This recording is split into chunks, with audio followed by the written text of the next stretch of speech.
mga marites and good morning! So, happy weekend sa lahat. So, ayan, after natin mag-deliver ng ating order ng mga CCTV at TF card na order ni Madam Priscilla from Hong Kong. So, Madam, maraming salamat. So, ayan, yung kinikita ko sa pagtitinda ko is dito ko nilalagay. So, kailangan may remembrance akong makikita.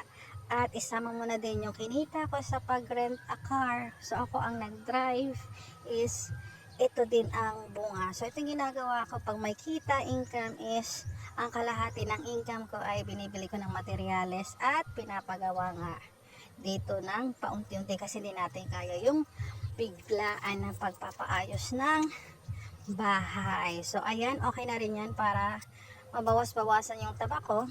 At yung pinakamalala is yung laki ng braso ko. So, all around tayo at maraming salamat.